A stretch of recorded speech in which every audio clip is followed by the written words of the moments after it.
Hi, I'm Geoff Buys Cars, and this is my second video on the scrappage scheme, but this time, instead of looking at the cars in Britain, we are looking at the cash for clunkers scheme that took place in the United States. Now, I'm looking at this as a Brit, and I'm generally interested in European cars, but there are certain American cars that really tickle my goat. Now, when you get into the data, it's very interesting looking at not only the kind of cars that you Americans scrapped, but also the kind of cars that you were buying. There's quite a few cases where a car's come up and I thought, blimey, that's quite a lot of those that they scrapped. I better have a Google and find out exactly what it is. And then I've Googled it and thought, yeah, that was rubbish. America made some really bad cars. Thankfully, a lot of them disappeared in the cash for clunkers scheme. Sadly, there were some very good cars that disappeared as well, like BMW 5 Series and 3 Series and some very rare American stuff. But we'll get into that in a minute. Couple of caveats. I don't think the American scheme's data reporting was as good or as accurate as the European scheme. However, one thing that the American data does have that the European scheme doesn't is the year of the car as it was traded in. So if it says BMW 525 on the European data, I got to guess what year the car is. On the American data, it will tell me the year of the car, and then I can work out if it's an E30 or an E34 or an E39, for example. Also handy for stuff like Ford Mustangs. If in the UK it said Ford Mustang scrapped, I'd be thinking 1967 fastback. But the American data tells me it was a 9th generation Mustang, and that's kind of okay. But we'll get onto that in a minute. Let's talk a little bit about the headline numbers.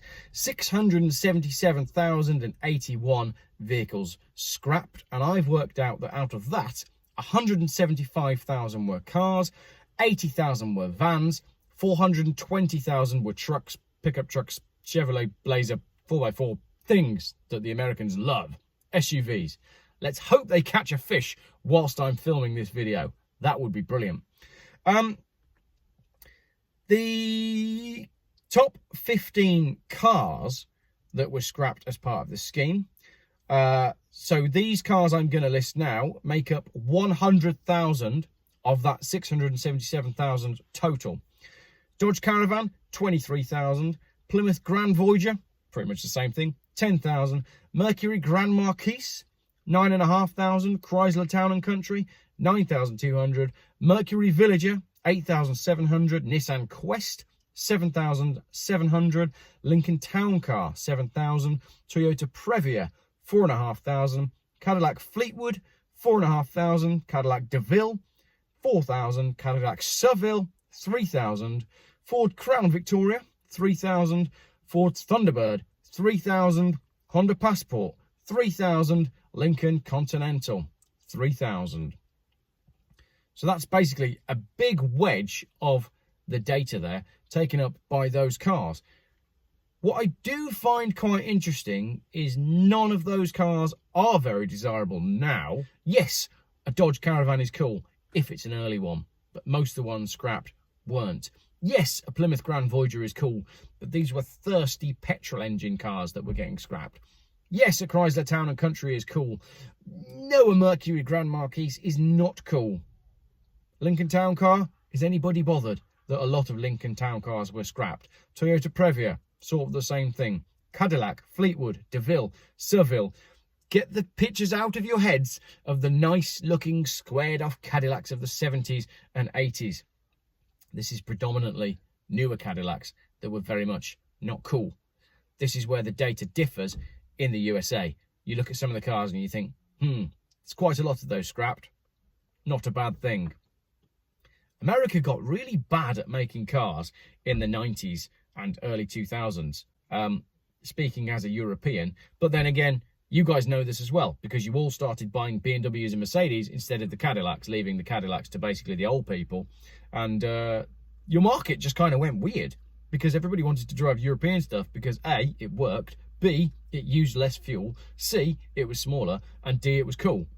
So the market for American cars just went whoosh, and they couldn't work out what cars to sell you. But what they could sell you was a truck.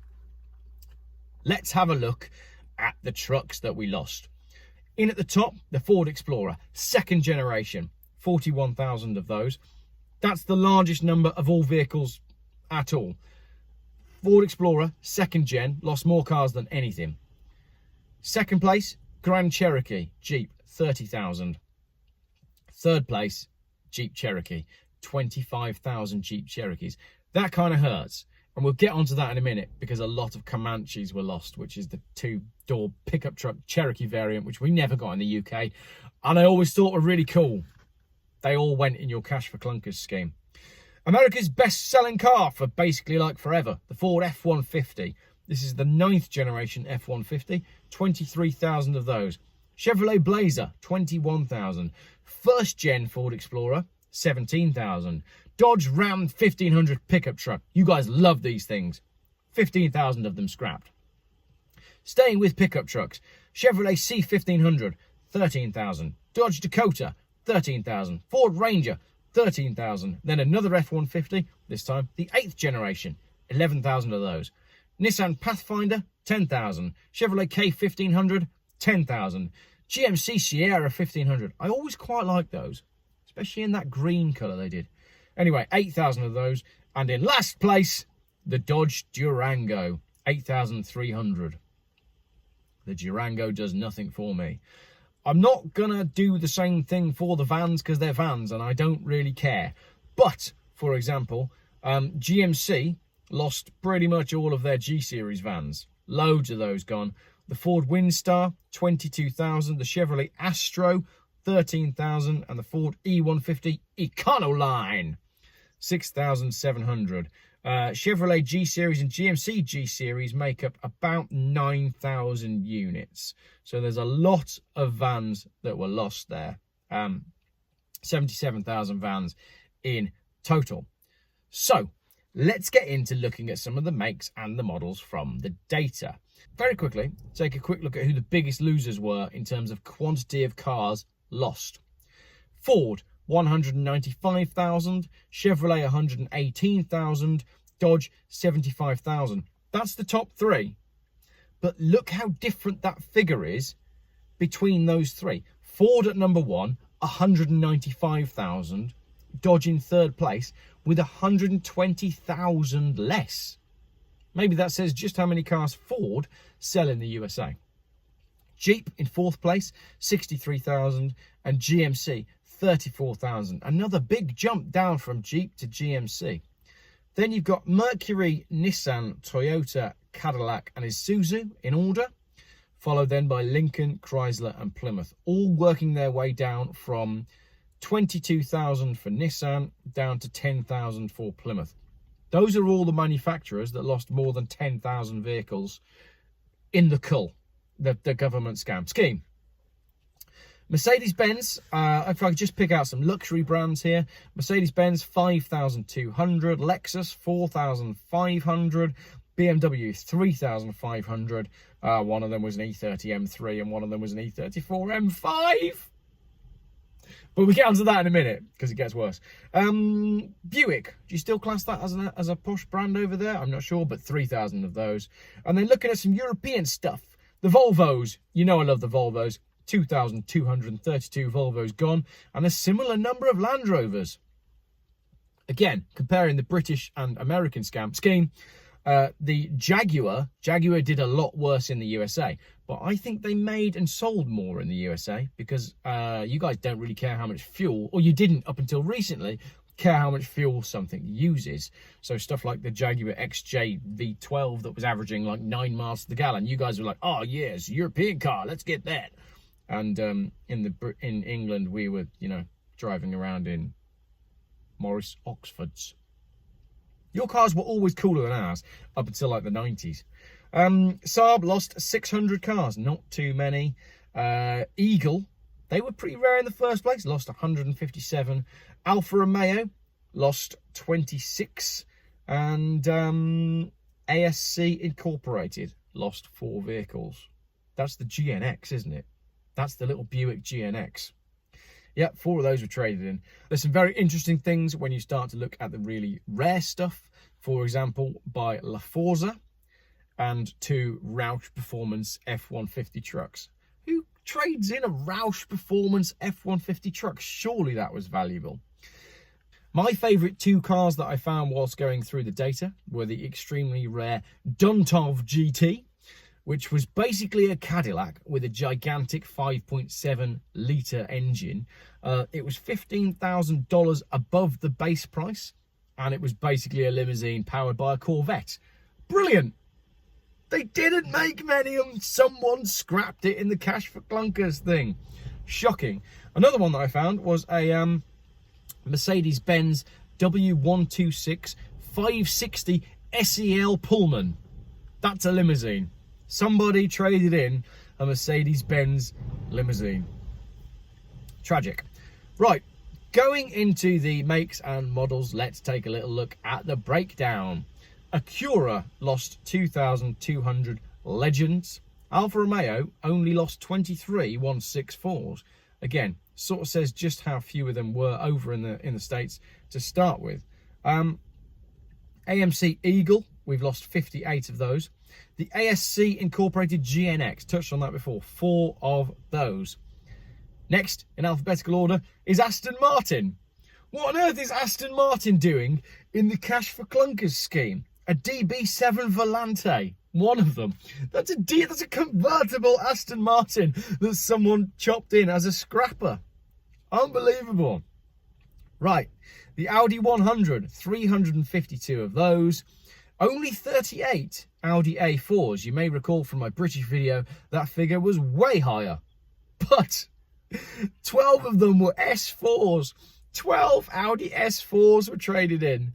And 2 S4 Avants. Those are like super desirable cars. And these will be the older shape as well. Shocking. Audi S6, 1 of those, and 3 Audi S6 Avants. What were they doing? Right, we're moving on to B now, so we're staying with the European theme. The BMW E30 as a whole, just a ton of them. An actual ton of E30 BMWs. 312 with the model not listed, 260 325i's, 141 325i convertibles, 28 325iX's. That was the 4-wheel drive one. They didn't even make many of those. And 1 M3. That's now worth what, $50,000, $100,000? E36s didn't do too badly, but then again, they weren't that old at the time.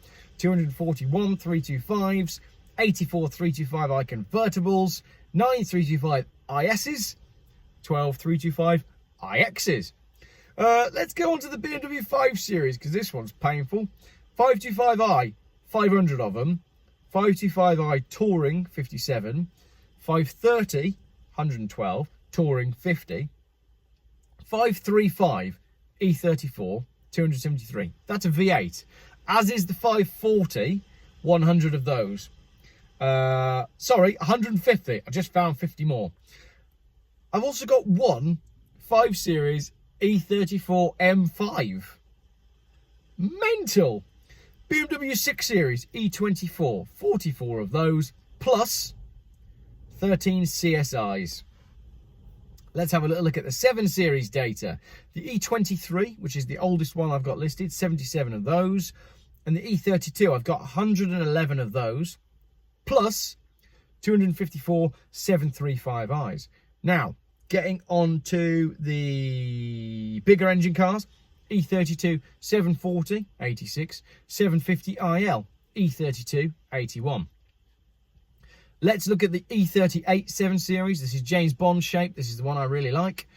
184 740s, 237 740 ILs, 15 750 ILs. This is a 5 litre V12 long wheelbase. And my favourite one, 740 IL Protection. That's the armoured one. That's like diplomat, politician, or drug dealer only. 3 of those armoured 740s were traded in the scrappage scheme. Oh, and 1850 V12, just for balance.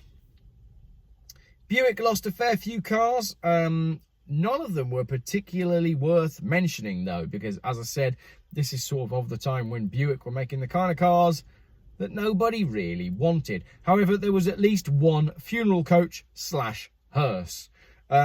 The most numerous Buicks lost were the Roadmaster and Roadmaster Wagon, which I think is sad because those are iconic station wagon estate cars which didn't deserve to die, but they did. C, Cadillac Alante. The Cadillac Alante, the bodies for which were built in Italy with the interior, which was then put on a plane and shipped back to the USA. Well, not shipped, flown back to the USA, where they put in the engine and the drivetrain. They were like $150,000 because of that. They were not cheap cars. They were meant to compete with the likes of the Mercedes-Benz SL and possibly even the Rolls-Royce. They never did. Nobody really saw them as that desirable. 49 people traded them in the Cash for Clunkers scheme. I really like the Cadillac Alante. I think it's designed really cleanly. It's a great looking car. The lines are lovely. It's nice and square. It looks comfortable. We never really got them in the UK. Probably because they would have been so damn expensive and you'd just buy a Mercedes-Benz SL instead. But if the SL's a bit boring, you could have had a Cadillac. It's not quite built as nicely or engineered as nicely or as nice to drive. But it's unusual. Cadillac fared really badly in the Cash for Clunkers thing. The Cadillac DeVille, 3,900, most of which were the 5th and 6th generation. The Cadillac Eldorado, 1,700, 24 of which were convertibles. And the Cadillac Fleetwood, which is your traditional American car. If you think of an American car of the 80s and 90s, you think of a Cadillac Fleetwood. 4,300 of those. And the Seville as well, which was not that well received, but I've got 3,000 Cadillac Sevilles. So a good wedge of 90s Cadillac, whoosh, chopped. Chevrolet, I've got Camaros. 3rd gen, I got about 1,600. 4th gen, I've got about 1,500. So these are your later Camaros. They were cool, but they weren't that desirable or expensive. Cash your minds back to Top Gear. Jeremy Clarkson bought one for $1,000 and drove it across America. The Chevrolet Caprice wagon. I think this is a shame because I like the Caprice wagons, but there's 1,000 of those gone. Combination of 3rd and 4th gen. And what else we got? Let's go on to the Chevrolet Corvette. 4th generation, about 100 of them. But that's it. Only the 4th generation Corvette was lost. So like I was saying, you don't have this batch of muscle cars being traded in. Predominantly, what was traded in on the American scheme is 90s crap. Not the more classic stuff. Oldest car traded in the scheme, 1984. Newest, 2008. So you'll be really glad to know that we're not seeing 70s muscle cars, iconic 70s cars. They're not in the data. They weren't traded in. Chevy Monte Carlo, 238 of those. I always quite like those. But it just, when you go through this USA data, it seems that your cars in the USA are a lot more disposable than ours were in Europe. And ours were fairly disposable. But chopping in a Chevy Monte Carlo, they weren't even that old. And that's what I'm seeing as I go through the USA data. A lot of the cars that were chopped in weren't as old as the European stuff that was chopped in. Chrysler, yeah, not done very well here. A lot of LeBarons, a lot of Concords, a lot of New Yorkers, a lot of Pacificas, and a lot of Town and Countries, which I think are pretty cool, but they all died. Dodge Caravan and Grand Caravan, we've been through that, basically all of them. Dodge Diplomat, Dodge Intrepid, Dodge Stealth, all pretty high numbers. 730 for the Intrepid. Getting into Ford now, the Crown Victoria, I got 2,900 of those. 792 Crown Victoria police cars actually listed as a police car. So I guess this is all part of the big move from America moving their police away from cruisers to SUVs, which they got more intimidating at the same time. Your police are super scary, and they drive around in cars that look super scary. Like, if ever I wanted to draw an image of an evil police car, it would be them big Ford Explorers things, or Excaliburs, or whatever they're called, with the blacked out windows and all the lights and, like, the font that just says, "We're gonna fuck you up." Like, literally the font on the side of the car says, it says police, but the way the font is designed says, "We're gonna fuck you up." That's American police for you, from the perspective of a European. Mustang, 3rd gen, 666. 4th gen, 901. 5th gen, 1. That was the relaunched Mustang, wasn't it? Which was like the retro design flashback. One of those. It wasn't that old at the time. Ford Thunderbird Gen 10. 2,840 Gen 10 Thunderbirds. You guys didn't like those? Honda, yep. We've got some mom wagons. The Honda Odyssey, the Honda Passport. Quite a lot of those. 400 Odysseys. 3,000 Passports. And then Infiniti. Infiniti, we don't really have over here. But you bought quite a lot of them. The Infiniti J30, though. 1,300 traded in. The Q45, 1,000. The QX4, 600. Here's one that makes me sad. The Isuzu Via-Cross. This is a cool and oddball car. 15 of those traded in. Now, let's look at some British stuff. Jaguar, for those of you that don't speak American. XJ6, 678. And then 11 long wheelbase models. XJ8, 43. And 11 long wheelbase models. 9 XJRs. 88 XJSs, half of which were convertibles, 21 XJ12s. That's some really nice Jaguars that you guys traded in. But don't worry about it, they were probably rubbish and rusty. In fact, they probably weren't, depending on where they were in America. In Britain, they'd have been rusty. If you're in California, probably not. You lost 1,500 Lexus ESs. You lost 1,800 Lexus LSs. You lost 2,700 Lincoln Continentals and 6,900 Lincoln Town Cars. So between the Lincoln Town Car and the Ford Crown Victoria, that's all of the luxurious big sedans.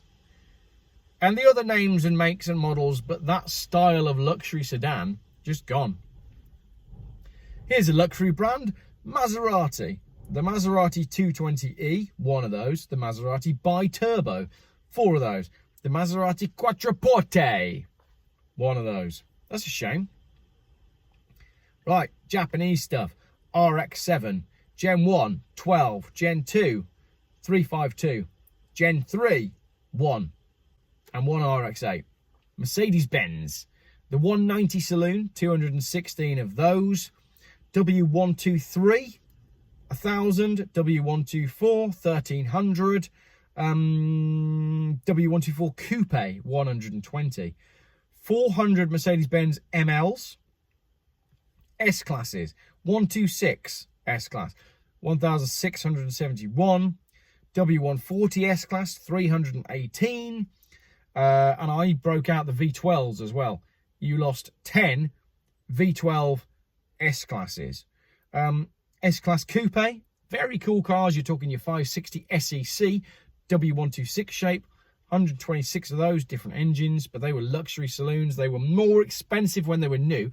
The 560 SEC was more expensive in England when it was new than a Ferrari Testarossa. 126, cash for clunkers. S-Class Coupe, C140 shape, 18 of those. The SL, the R107, America was its biggest market, so I'm not surprised to see so many of these. 112 R107 SLs, cashed for clunkers, and 20 R129 SLs. There's 2 models in here that I want to focus on because they are what I would call super exotica. The Mercedes-Benz 500e, that's the W124 shape that was developed by Porsche. Expensive, rare, very cool. 2 of them, not cool enough for school, cash for clunkers. There's no C-classes listed in this data, which I find very odd, because you did have the C-class over there. Correct me if I'm wrong, pretty sure America got the C-class. But there's one C36 AMG. That's a rare car. Very rare. Getting on to some American stuff. The Mercury Cougar, 1,500.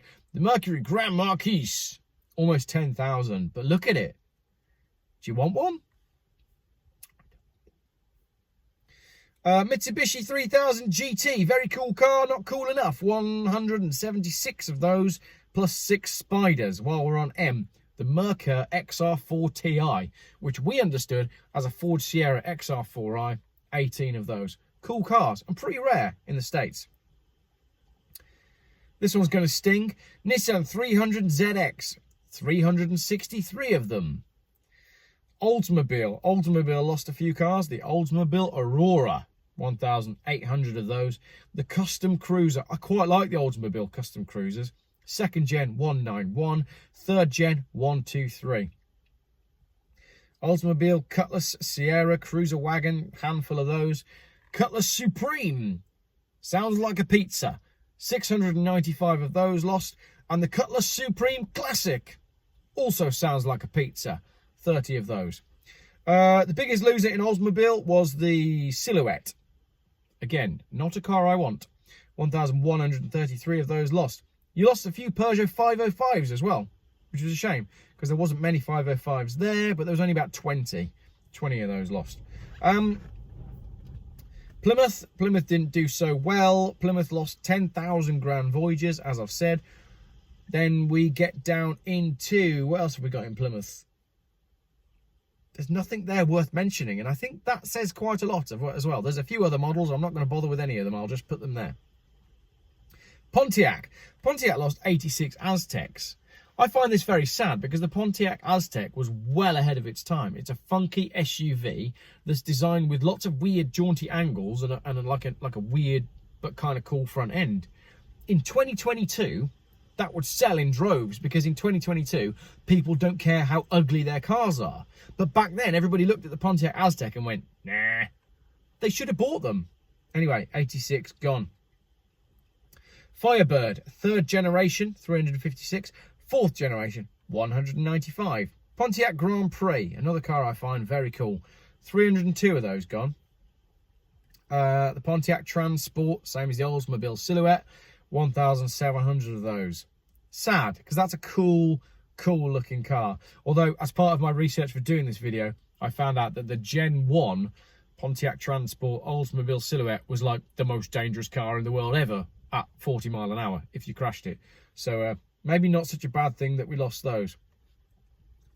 More P's. Porsche 928, 5. Porsche 944, 6. Roush Performance Stage 3 F150, 2. That's a shame. Those are really cool. Onto some Saabs. The Saab 900 Classic. That's the iconic classic shape. 136 of those. I don't know how many were turbos. Sorry, but probably quite a lot. And 305 Saab 9000s. Getting on to Toyota. Lost a lot of Previas. Not a bad thing. Supra, second gen, 8. Third gen, 309. Fourth gen, 1. TVR 280, 1. Bizarre. Not many Volkswagens, but you lost 350 Passats, 12 Jettas, 26 Quantums, and 280 Vanagons. Volvo, we're coming to the end of the cars now. S80, 63. S90, 128. V70, 68. V90, 24. And now let's get on to the ones that hurt. The Volvo 240, only 70. But 564 740s. Plus another 300 if you count where they were just listed as 740/760. Then another 137 760s. And here's one that really stings. 36 Volvo 780 Bertoni Coupes. Those were cool cars and very rare. There's not even 36 in England. Only one Volvo 850. Again, I find that a bit odd.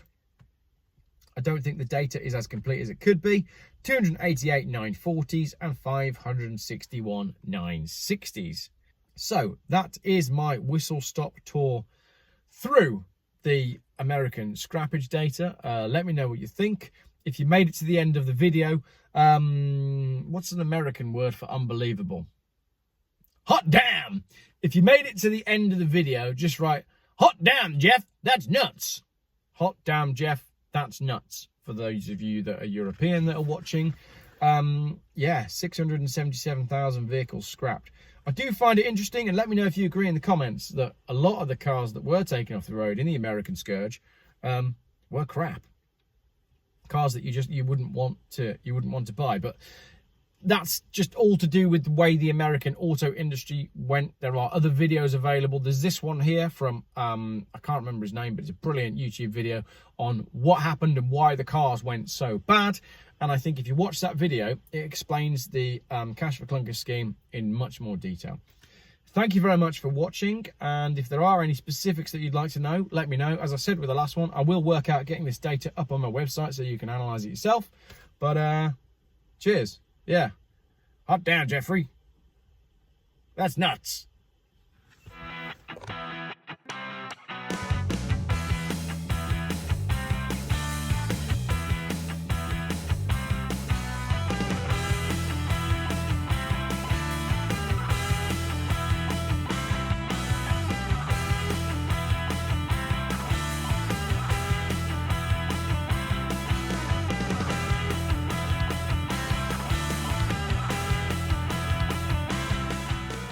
Geoff buys cars. Still, YouTube's most boring car channel.